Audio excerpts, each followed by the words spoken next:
What are these depths of Satan, first of all? Esoteric mysteries of the Babylonian cults, of course. In 378 A.D., Damasus, the bishop of Rome, took the office of Pontifex Maximus. That was the high priest of the Babylonian religion. It previously had been the prerogative of the Caesars. But here he took it on, and that when the Christian church now had as its titular head Pontifex Maximus, the very title from the Babylonian paganism.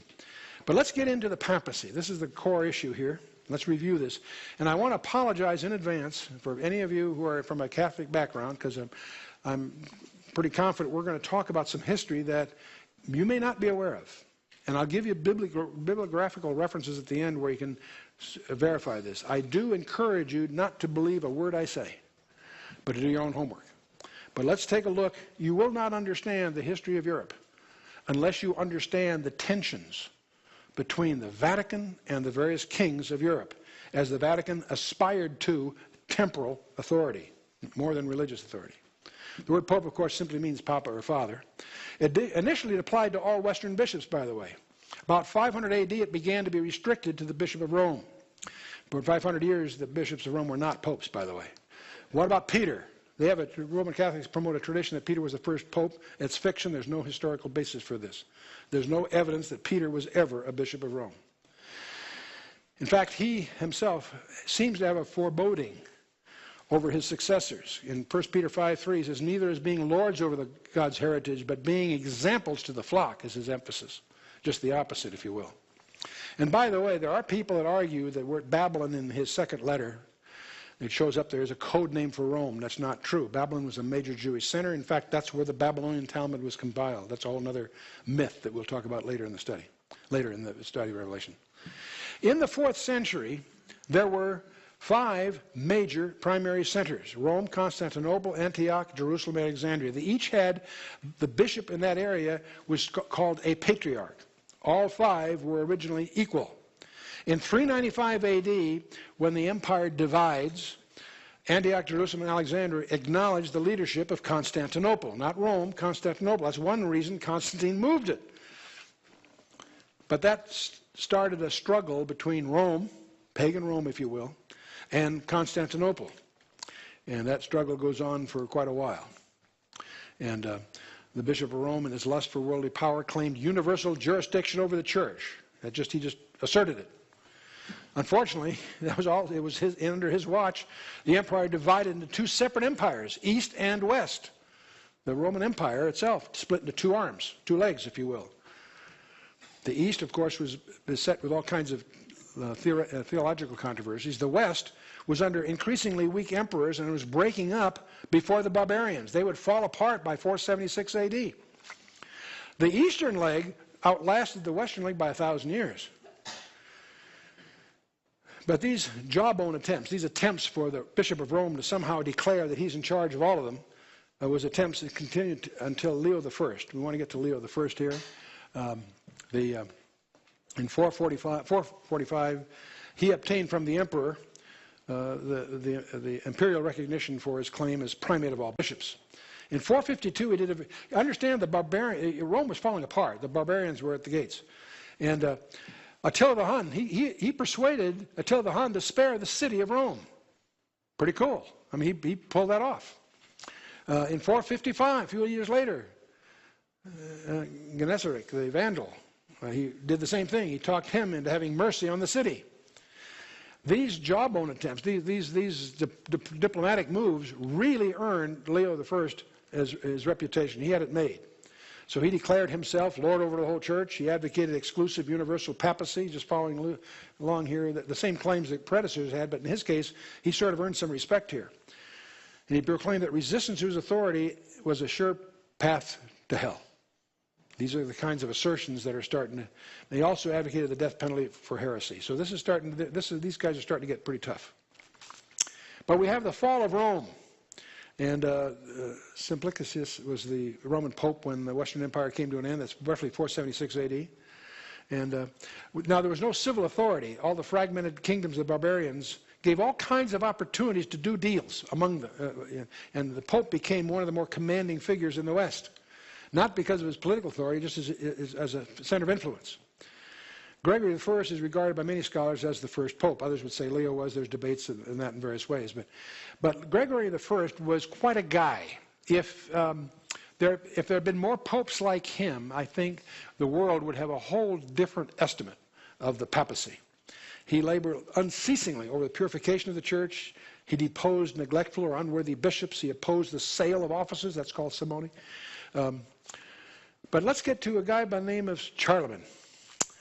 Zacharias was instrumental in making Pepin the king of the Franks. The Franks was the Germanic people that occupied western Germany and northern France. And so this pope was instrumental in letting Pepin become the king of the Franks. Succeeding pope requested Pepin to lead his army to Italy to conquer the Lombards, which had pillaged Italy, and he did, and he succeeded. And he gave the center core of Italy to the Pope. That became the beginning of the Papal States, if you will. And that continued, by the way, all the way till 1870, when Italy regained those lands back, all except Vatican City itself.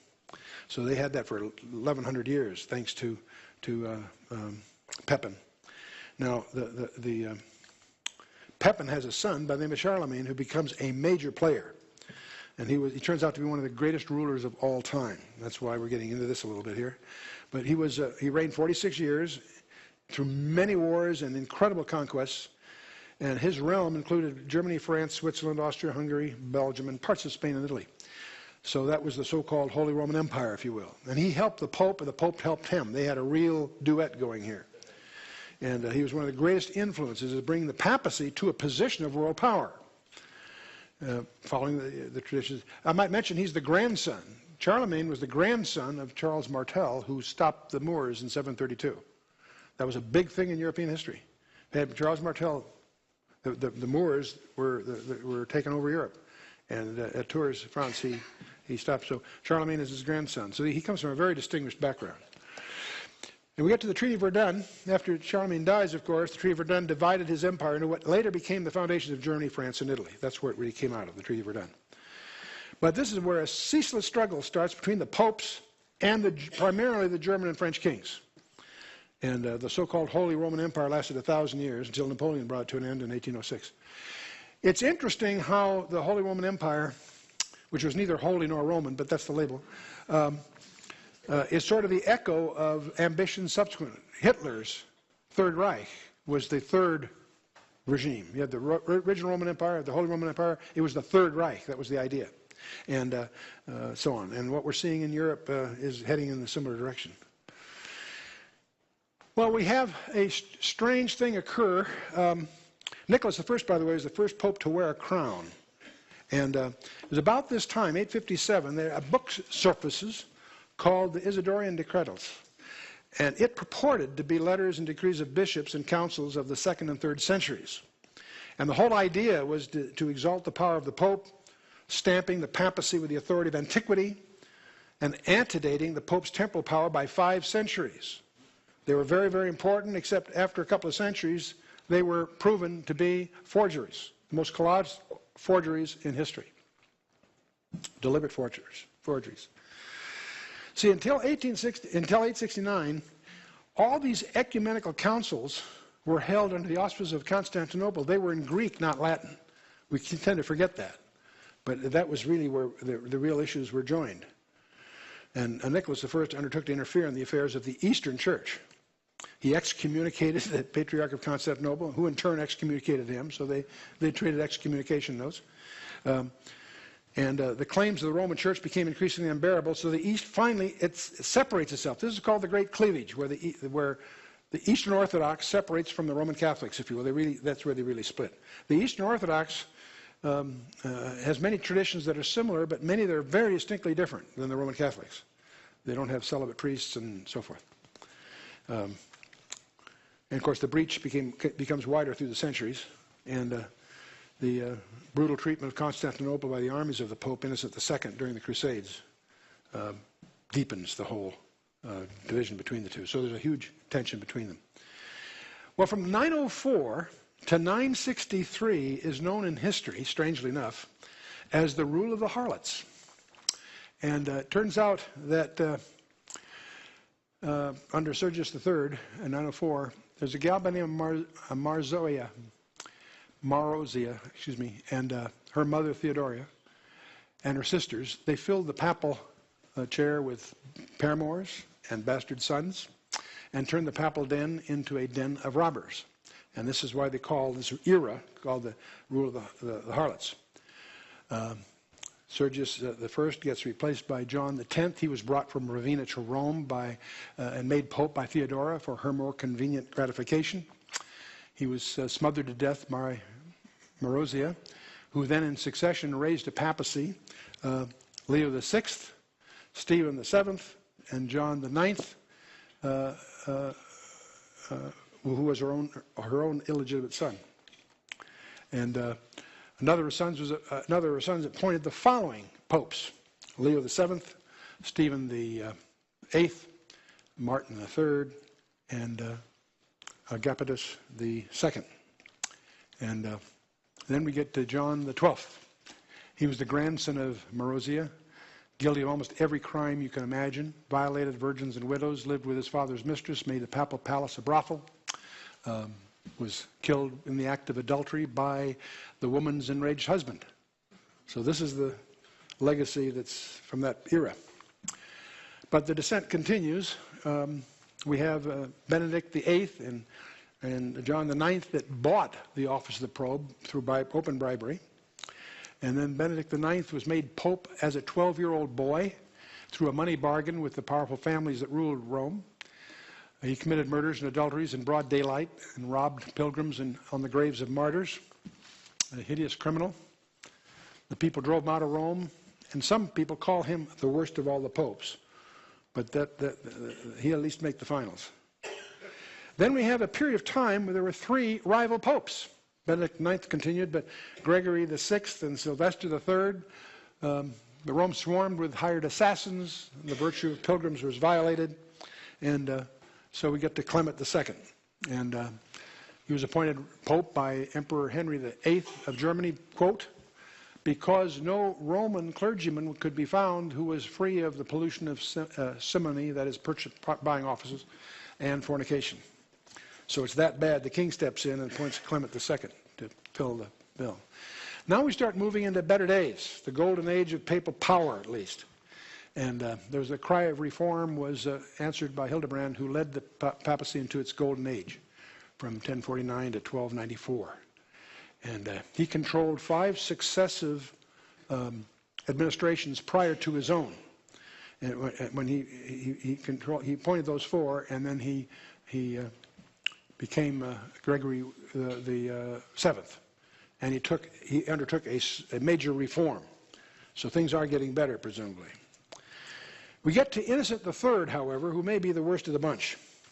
He was the most powerful of all the popes by most historians.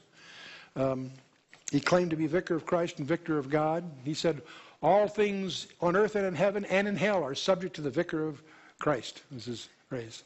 More blood was shed under his direction and that of his immediate successors than any other period of church history, except perhaps the papacy's effort to crush the Reformation in the 16th and 17th centuries.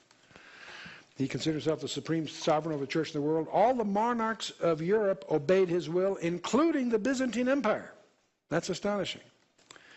He ordered 2 crusades. He decreed transubstantiation. He confirmed auricular confession. He declared papal infallibility. He condemned the Magna Carta. That's interesting. Forbade the reading of the Bible in the vernacular. And he instituted the Inquisition. And we can't go very far without understanding a little bit about the Inquisition, called by the Vatican the Holy Office. The Inquisition was instituted by Pope Innocent III and was perfected by Pope Gregory IX. Everyone was required to inform against heretics. Anyone suspect was liable to torture without knowing the name of his accuser. The proceedings were secret. The inquisitor pronounced sentence, and the victim was turned over to civil authorities to be imprisoned for life or to be burned. And his property, the victim's property, was confiscated and divided between the church and the state. Do you understand the insidious incentives here? There's a real incentive here for a guilty verdict, whatever the circumstances are. The Inquisition, of course, claimed vast multitudes of victims in Spain, Italy, Germany, the Netherlands. It did its most deadly work against the Albigenses. Let's talk about them a little bit.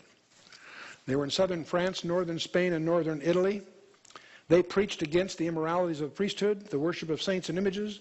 They completely rejected the clergy and their claims. They opposed the claims of the church at Rome.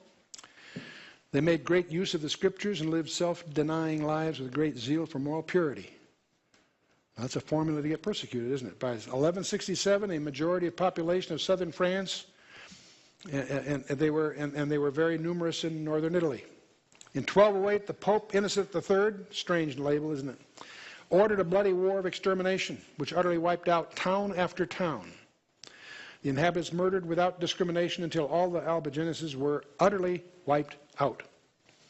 They weren't the only ones. The Waldenses, a similar but not identical group in the same region, emphasizing Bible reading and rejecting clerical usurpation and profligacy, were similarly wiped out. Notice this is well before the Reformation. These are backgrounds that lead, of course, to the Reformation.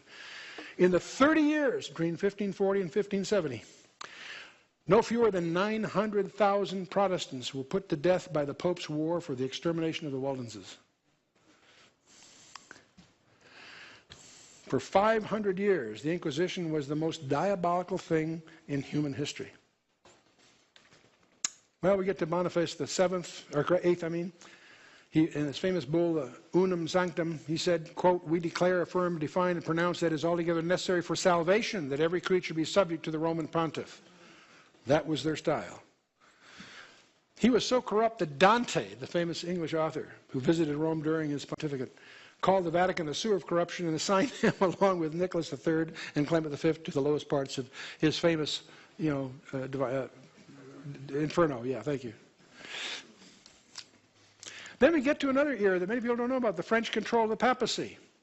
See, the papacy had been victorious in its 200-year struggle primarily with the German Empire. But they met their match with Philip the Fair, the King of France, with whom the history of modern France begins. The death of Pope Benedict the 11th, the papal palace was removed from Rome to Avignon on the south border of France, and for 70 years, the papacy was the mere tool of the French court. Many people don't realize that. For the next 40 years, there were two sets of popes, one at Rome and one at Avignon, each claiming to be the vicar of Christ, hurling anathemas and curses at each other. Then we get to what's called the Renaissance popes, from John the 23rd on. And he was called by some the most depraved criminal who ever sat on the papal throne, guilty of almost every crime. As Cardinal Bologna, he was 200 maidens, nuns, married women fell victim to his amours. As Pope, he violated virgins and nuns, lived in adultery with his brother's wife, was guilty of sodomy and nameless vices, bought the papal office in the first place, sold cardinalates, I guess you call it, to children of wealthy families, and he openly denied the future life. No surprise. And we get to Pope Pius II. He said to have been the father of many illegitimate children. He spoke openly of the methods he used to seduce women and encourage young men, even offering to instruct them in the methods of self-indulgence. That's quite an example.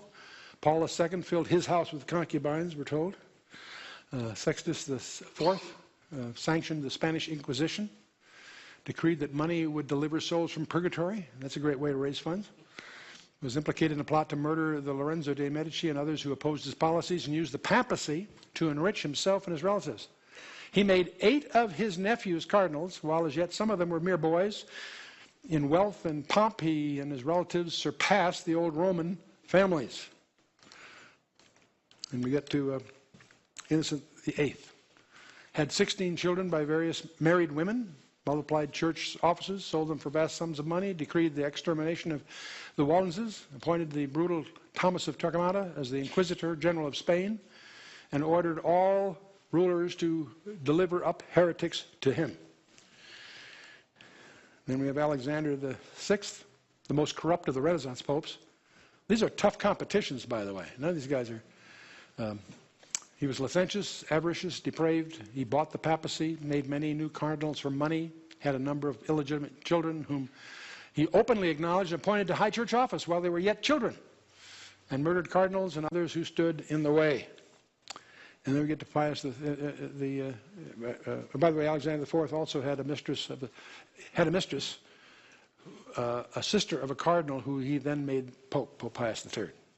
So they all get a piece of the action here. Well, that leads us, that's a background for a young coal miner's son, 1483, he was born to a coal miner, a guy by the name of Martin Luther. He was out to become a lawyer when he had an experience in a very violent lightning storm that caused him to pursue a doctorate in theology. Very pivotal time for the world, actually. He went to Rome, and to give you just a short rendering of this, he was so disillusioned that he had been advised when he was very ill going through the Alps to Rome, that a monk told him to. Luther very early in his doctoral studies became very burdened by his own sin. He really couldn't deal with that. In fact, his confessor said, "Stop coming to me until you've got something to confess." I mean, he was just, you know. But he said, the key to your life is Habakkuk 2:4. He went to Rome, became very disillusioned, but on the way back he realized that's the key to the whole thing. Habakkuk 2:4 says, "The just shall live by faith." And that became his life verse. In fact, Paul wrote a trilogy on that verse. Book of Romans, Book of Galatians, Book of Hebrews. Who are the just? That's what the Book of Romans answers, and quotes that verse. How shall the just live? They shall live by faith. How you do that? That's what Galatians is all about. The just shall live how? By faith, and that's what the book of Hebrews elaborates, and that verse is quoted in all three. So it's a very key thing worthy of your study. But in any case, that leads him ultimately, on October 31st of 1517, Luther nails his famed 95 Theses to the door at Wittenberg College. His dream, his hope, his ambition was to get the church to reform, to shed these pagan practices. But the response is just the opposite. On December 10th of 1520, there's a bull excommunicating him unless he retracts within 60 days or death. And Luther burns it publicly, and the Reformation, in effect, is born. And the Diet of Worms in 1521, Charles V, the emperor of the so-called Holy Roman Empire, that would be Germany, Spain, Netherlands, and Austria, summoned Luther to appear. And he has this big climactic appearance. If he doesn't recant, they're going to kill him. He says, "Here I stand, I can do naught else. So help me God." And that was, fortunately, because of the support of the German princes and so forth. They didn't kill him, obviously. But the century of wars began. The war on the German Protestants, the war on the Protestants of the Netherlands, the wars on the Huguenot wars in France, Philip's attempt against England. These are just a whole century of wars here. 30 Years' War, as it's called. All were wars trying to stamp out or curtail the so-called Reformation. So we have the Reformation popes. We got Julius II, called the Warrior Pope. He's the richest of the cardinals, with vast income from numerous bishops and church estates. He bought the papacy, obviously, and he attained and personally led vast armies and issued indulgences for money. And that was part of what we have dealing with here with Leo he was Pope when Luther started the whole Protestant Reformation. And Luther, people argue he didn't really start it. He was just a precipitating event. There were a lot of things already going on in different parts of Europe. The Martin Luther thing was is what caused it all to move forward in a dramatic way. That's why they say the Reformation started with him. Technically, there's a lot of movements that already started in a number of places. But anyway, Leo X was made an archbishop when he was 8 years old. And he became a cardinal at 13. He held 27 offices before he was 13 years old.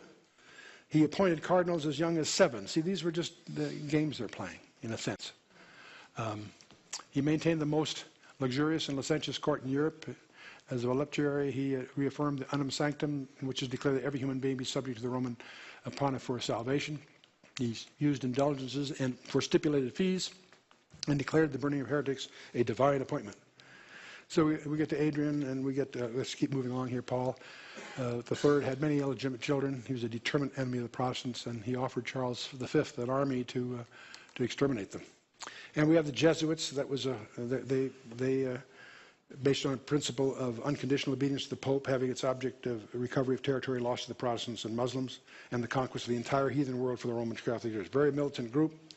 Their supreme aim was the destruction of heresy, that thinking anything different than what the Pope said to think.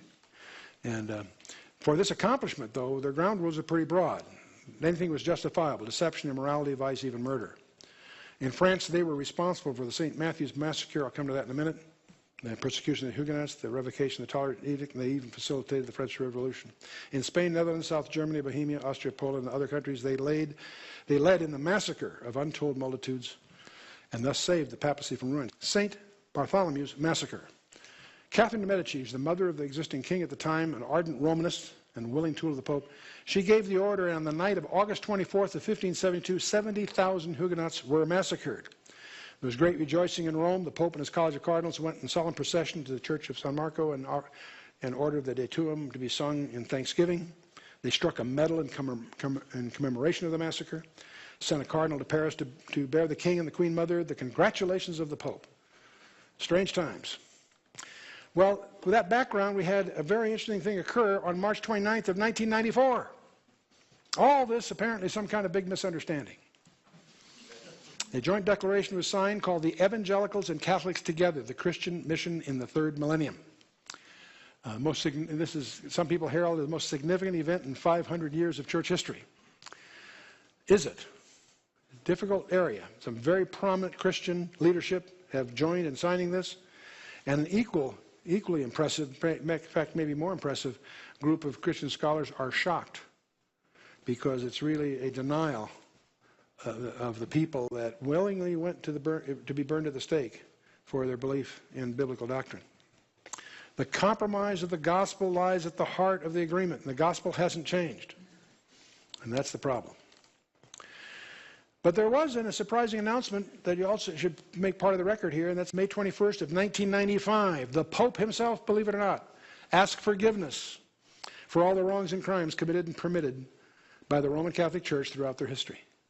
It would have been a little more impressive if he asked forgiveness of what the Vatican perpetrated during the history, but he generalized it, and at least that's a stake in the ground. You say, Chuck, this is pretty wild stuff. You've been very offensive here. I'm sure some people are. I encourage you to do a little homework. One of the most accessible products you can get at any Christian bookstore is Haley's Bible Handbook. But the one I use is the 24th edition, published in 1965. Originally published way back in 27. It's a classic. You can get it in any Christian bookstore. I might caution you, though, don't get the special edition that was handed out by Billy Graham, because you'll discover this particular section was removed from that special printing run. So make sure you get the whole one, and that'll have a history of the Vatican thing. And it'll give you the references where you can check things out. Another way to deal with this subject is to check out the book by Dave Hunt, A Woman Rides the Beast, published by Harvest House in 1994. I regard it as a must-read for every serious Christian. There are some viewpoints that Dave holds that I don't happen to be quite in step with, but they're not material here. He's done an outstanding job at researching the background, and he has the thing documented thoroughly, so you can check it out. Dave and I did a briefing pack together here called The Kingdom of Blood, where we each did a session, and that's available here. But I recommend even better than, well, that's handy here. I recommend that Dave's book, go to any Christian bookstore and get it. If you can't get it, you can get it on the net, whatever.